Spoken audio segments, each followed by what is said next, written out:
ਸ਼ਰਮਾ ਜੀ, ਖਬਰਾਂ ਦੇ ਵੱਲ ਆਈਏ ਤੇ ਸ਼ੁਰੂਆਤ ਕਰੀਏ ਕੁਦਰਤੀ ਕਰੋਪੀ ਤੋਂ। ਪੰਜਾਬ ਦੇ 15 ਸਰਹੱਦੀ ਪਿੰਡਾਂ ਦਾ ਸੰਪਰਕ ਜਿਹੜਾ ਪੰਜਾਬ ਨਾਲੋਂ ਤੇ ਦੇਸ਼ ਨਾਲੋਂ ਟੁੱਟ ਗਿਆ ਜੀ। ਬਿਲਕੁਲ ਜੀ ਪ੍ਰਵੀਨ ਜੀ, ਆਪਾਂ ਲਗਾਤਾਰ ਇਸ ਪ੍ਰੋਗਰਾਮ ਦੇ ਵਿੱਚ ਹੜ੍ਹਾਂ ਦੀ ਸਥਿਤੀ ਨੂੰ ਲੈ ਕੇ ਜਾਂ ਜੀ ਗਵਾਂਢੀ ਸੂਬੇ ਹਿਮਾਚਲ ਦੇ ਵਿੱਚ ਜੋ ਵਾਪਰ ਰਿਹਾ ਲਗਾਤਾਰ ਕੁਦਰਤੀ ਆਫਤ ਜਿਹਦਾ ਉਹ ਸਾਹਮਣਾ ਕਰ ਰਿਹਾ ਉਹਦੇ ਬਾਰੇ ਲਗਾਤਾਰ ਚਰਚਾ ਕਰਦੇ ਰਹੇ ਹਾਂ। ਅੱਜ ਜੇਕਰ ਆਪਾਂ ਜਿਹੜੀ ਖਬਰ ਤੇ ਚਰਚਾ ਕਰਨ ਲਈ ਬੈਠੇ ਹਾਂ ਉਹਦੇ ਵਿੱਚ ਸਭ ਤੋਂ ਅਹਿਮ ਗੱਲ ਇਹ ਹੈ ਕਿ ਹਿਮਾਚਲ ਇੱਕ ਤਰ੍ਹਾਂ ਨਾਲ ਕੁਦਰਤੀ ਆਫਤ ਦਾ ਐਡਾ ਬੜਾ ਸ਼ਿਕਾਰ ਹੈ ਕਿ ਉਹਨੂੰ ਕੁਦਰਤੀ ਆਫਤ ਵਾਲਾ ਸੂਬਾ ਐਲਾਨ ਦਿੱਤਾ ਗਿਆ। ਉੱਥੋਂ ਦੇ ਮੁੱਖ ਮੰਤਰੀ ਹੋਰਾਂ ਨੇ ਬਕਾਇਦਾ ਤੌਰ ਤੇ ਸੂਬਾਈ ਸੰਕਟ ਐਲਾਨ ਦਿੱਤਾ ਹੈ ਜਿਸ ਸਥਿਤੀ ਚੋਂ ਹਿਮਾਚਲ ਲੰਘ ਰਿਹਾ।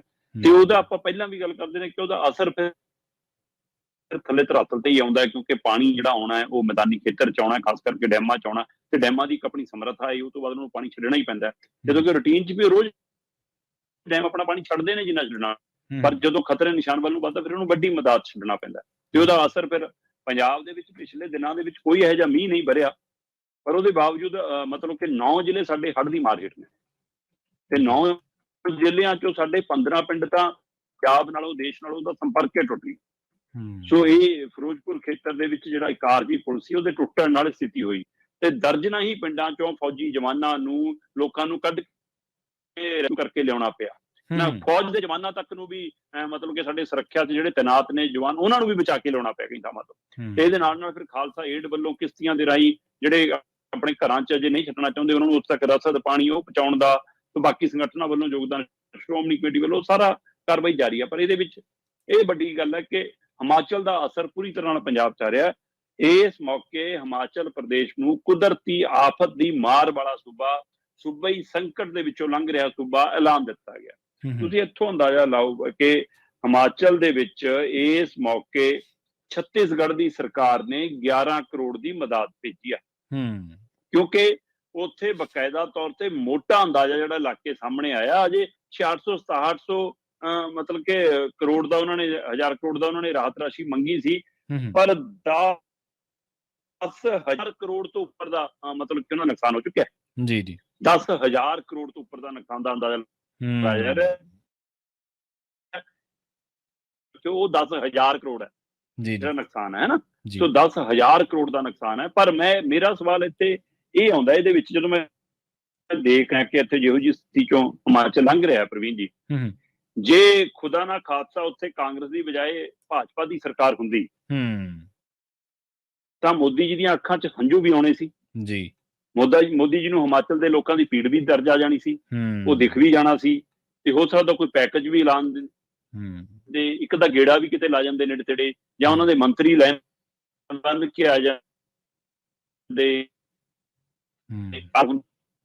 ਆਇਆ ਜਾਂਦਾ।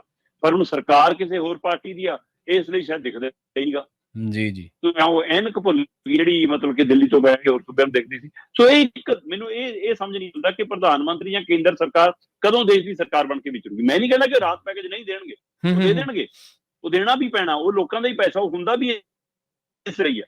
ਪਰ ਸਵਾਲ ਇੱਕ ਰਿਐਕਟ ਕਰਨ ਦਾ, ਇੱਕ ਦਿਖਾਉਣ ਦਾ, ਇੱਕ ਦਦ ਵੰਡਾਉਣ ਦਾ ਜਿਹੜਾ ਤਰੀਕਾ ਉਹ ਬਦਲ ਜਾਂਦਾ ਇਹਨਾਂ ਦਾ। ਚਲੋ, ਪਰ ਇਸ ਮੌਕੇ ਹਿਮਾਚਲ ਦੇ ਵਿੱਚ ਬਹੁਤ ਖਤਰਨਾਕ ਦੌਰ ਹੈ। ਅੱਜ ਆਪਾਂ ਲਗਾਤਾਰ ਕਿੰਨੇ ਦਿਨਾਂ ਤੋਂ ਇਹ ਗੱਲ ਚਰਚਾ ਕਰਦੇ ਆ ਰਹੇ ਹਾਂ ਕਿ 335 ਤੋਂ ਵੱਧ ਮੌਤਾਂ ਦਾ 55 ਦਿਨਾਂ ਦੇ ਵਿੱਚ, 55 ਦਿਨਾਂ 'ਚ 113 ਵੱਧ ਥਾਵਾਂ ਤੇ ਲੈਂਡਸਲਾਈਡ ਦਾ ਹੋਣਾ ਹੈ ਨਾ। 37 ਲੋਕ ਅਜੇ ਵੀ ਲਾਪਤਾ ਨੇ, 500 ਤੋਂ ਵੱਧ ਜ਼ਖਮੀ ਨੇ, 1000 ਦੇ ਕਰੀਬ ਸੜਕਾਂ ਬੰਦ ਨੇ, ਜਿਹਦੇ ਵਿੱਚੋਂ ਹਿਮਾਚਲ 'ਚ 600 ਤੋਂ ਵੱਧ ਮੁੱਖ ਸੜਕਾਂ ਨੇ ਜਿਹੜੀਆਂ ਉਹ ਬੰਦ ਨੇ, ਮਿੱਟੀ 'ਚ ਮਿਲ ਗਏ। ਤੇ ਇਸ ਲਈ ਉਹਨੂੰ ਕੁਦਰਤੀ ਆਫਤ ਵਾਲੇ ਮਾਰ ਦੇ ਹੇਠ ਆਇਆ ਸੂਬਾ ਐਲਾਨ ਦਿੱਤਾ ਗਿਆ ਜੀ। ਪਰ ਉਹਦਾ ਅਸਰ ਪੰਜਾਬ 'ਚ ਇਸ ਕਦਰ ਆਇਆ ਕਿ ਸਾਡੇ 1 ਨਹੀਂ 2 ਨਹੀਂ, ਪਹਿਲਾਂ 4 ਜ਼ਿਲ੍ਹੇ ਸੀ, ਫਿਰ 6 ਹੋਏ, ਫਿਰ 8 ਹੋਏ, ਹੁਣ 9 ਜ਼ਿਲ੍ਹੇ ਆ ਜਿਹੜੇ ਮਾਰ ਹੇਠ ਹੈ। ਖਾਸ ਕਰਕੇ ਜਿਹੜੇ ਬਿਆਸ ਔਰ ਸਤਲੁਜ ਦੀ ਮਾਰ ਹੇਠ ਹੈ। ਪੰਜਾਬ ਦੇ 9 ਜ਼ਿਲ੍ਹੇ ਪੂਰੀ ਤਰ੍ਹਾਂ ਨਾਲ ਮਾਰ ਹੇਠ ਆ, ਬਿਨਾਂ ਮੀਂਹ ਪਿਆ। ਸੋ ਇਸ ਲਈ ਇਹ ਹੁਣ ਦ੍ਰਿਸ਼ ਕੀ ਗਵਾਂਢੀ ਸੂਬਿਆਂ ਨੂੰ ਜਿਹੜੇ ਪਾਣੀਆਂ ਤੇ ਹੱਕ ਜਤਾਉਂਦੇ ਨੇ, ਪਾਣੀਆਂ ਤੇ ਡਾਕਾ ਭਾਲਦੇ ਨੇ, ਪਾਣੀ ਸਾਡਾ ਖੋਣਾ ਚਾਹੁੰਦੇ ਨੇ, ਉਹਨਾਂ ਨੂੰ ਦਿਖੂਗਾ ਜੀ ਕਿ ਭਾਈ ਆਹ ਜਿਹੜੀ ਮਾਰ ਚੱਲ ਰਿਹਾ ਪੰਜਾਬ, ਤੇ ਜਿਹੜਾ ਪੰਜਾਬ ਕਹਿੰਦਾ ਕਿ ਪਾਣੀ ਸਾਡਾ, ਉਹ ਫਿਰ ਪੀੜ ਵੀ ਤੁਸੀਂ। ਸੋ ਇਹ ਪੰਜਾਬ ਲਈ ਵੱਡੀ ਮੁਸੀਬਤ ਆ। ਅੱਜ 9 ਜ਼ਿਲ੍ਹੇ ਔਰ ਉਹਦੇ ਵਿੱਚ ਜਿਵੇਂ ਆਪਾਂ ਕੱਲ ਵੀ ਗੱਲ ਕਰਕੇ ਹਟੇ ਹਾਂ, ਵੀਰਵਾਰ ਨੂੰ 78,000 ਕਿਊਸੈਕ ਪਾਣੀ ਛੱਡਿਆ ਗਿਆ ਭਾਖੜਾ ਡੈਮ ਤੋਂ, ਜਿਹੜਾ ਇਹ ਵਾਧੂ ਪਾਣੀ ਹੈ, ਜਿਹੜਾ ਰੂਟੀਨ ਤੋਂ ਵੱਧ ਛੱਡਿਆ ਜਾਂਦਾ ਹੈ ਨਾ। 99,000 ਕਿਊਸੈਕ ਪਾਣੀ ਪੌਂਗ ਡੈਮ ਤੋਂ ਛੱਡਿਆ ਗਿਆ, ਤੇ ਹੁਣ ਸ਼ੁੱਕਰਵਾਰ ਨੂੰ ਪਿਛਲੇ ਦਿਨਾਂ 2 ਦਿਨਾਂ ਤੋਂ ਥੋੜਾ ਮੀਂਹ ਉੱਪਰ ਘਟਿਆ, ਤੇ ਫਿਰ ਮਦਦ ਵੀ ਘਟ ਗਈ ਪਾਣੀ ਛੱਡਣ ਦੀ। ਹੁਣ ਸ਼ੁੱਕਰਵਾਰ ਨੂੰ 67,000 ਕਿਊਸੈਕ ਪਾਣੀ ਛੱਡਿਆ ਗਿਆ ਭਾਖੜਾ ਡੈਮ ਤੋਂ, ਤੇ 80,000 ਕਿਊਸੈਕ ਪਾਣੀ ਛੱਡਿਆ ਗਿਆ ਪੌਂਗ ਡੈਮ ਤੋਂ। ਪਰ ਪਾਣੀ ਦੀ ਮਦਦ ਇਹ ਬਹੁਤ ਹੈ, ਇਹ ਥੋੜੀ ਨਹੀਂ ਹੈ, ਇਹ ਮਾਰ ਕਰਦਾ ਜਾਂਦਾ। ਇਹ ਲਗਾਤਾਰ ਘਰਾਂ 'ਚ, ਪਿੰਡਾਂ 'ਚ, ਤੇ ਜਿੱਥੇ ਪਹਿਲਾਂ ਪਾਣੀ ਖੜਾ ਤੇ ਜਦੋਂ ਪਾਣੀ ਆਉਣਾ ਪਿੱਛੋਂ, ਹੁਣ ਜਿਹੜੇ ਬਚੇ ਇਲਾਕੇ ਉਹਨਾਂ ਫੇਰ ਮਾਰ ਕਰਨੀ ਹੈ। ਤੇ ਇਸੇ ਪਾਣੀ ਦੀ ਮਾਰ ਦੇ ਚੱਲਦਿਆਂ ਸਾਡਾ ਆਰਜੀ ਪੁਲ ਇੱਕ ਫਿਰੋਜ਼ਪੁਰ ਖੇਤਰ ਦੇ ਵਿੱਚ ਹੜ ਗਿਆ, ਜਿਹਦੇ ਨਾਲ ਮਤਲਬ ਕਿ ਦਰਜਨ ਤੋਂ ਵੱਧ ਪਿੰਡ, 15 ਤੋਂ ਵੱਧ ਪਿੰਡ ਸਿੱਧੇ ਸਰਹੱਦੀ ਖੇਤਰ ਦੇ ਪਿੰਡ ਨੇ ਫਿਰੋਜ਼ਪੁਰ ਦੇ ਨਾਲ ਲੱਗਦੇ, ਉਹ ਸਿੱਧੇ ਪੰਜਾਬ ਨਾਲੋਂ, ਦੇਸ਼ ਨਾਲੋਂ ਕੱਟ ਗਏ।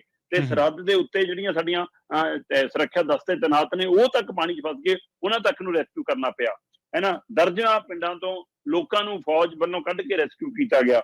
ਸੋ ਇਹ ਵੱਡੀ ਮਦਦ ਮਤਲਬ ਕਿ ਸੰਗਠਨਾਂ ਵੱਲੋਂ, ਸਹਿਯੋਗੀਆਂ ਵੱਲੋਂ ਜਾਰੀ ਆ। ਪਰ ਪੰਜਾਬ ਦੇ 9 ਜ਼ਿਲ੍ਹੇ ਅਜੇ ਵੀ ਹੜ੍ਹ ਦੀ ਮਾਰ ਹੇਠ ਨੇ, ਬਿਨਾਂ ਮੀਂਹ ਵਰਿਆਂ। ਇਹ ਦ੍ਰਿਸ਼ ਨਾ ਕੇਂਦਰ ਨੂੰ ਦਿਖਦਾ, ਨਾ ਗਵਾਂਢੀ ਸੂਬਿਆਂ ਨੂੰ ਦਿਖਦਾ, ਨਾ ਉਹਨਾਂ ਨੂੰ ਦੁੱਖ ਤਕਲੀਫ, ਨਾ ਉਹਨਾਂ ਦੇ ਚੈਨਲਾਂ ਤੇ ਖਬਰ ਹੈ ਪੂਰੀ ਤਰ੍ਹਾਂ। ਬਿਲਕੁਲ ਜੀ, ਇਹ ਤਾਂ ਗੱਲ ਸਹੀ ਹੈ ਤੁਹਾਡੀ। ਉਹਨਾਂ ਦੇ ਚੈਨਲਾਂ ਤੇ ਇਸ ਚੀਜ਼ ਦੀ ਚਰਚਾ ਵੀ ਨਹੀਂ ਹੈ ਸ਼ਰਮਾ ਜੀ।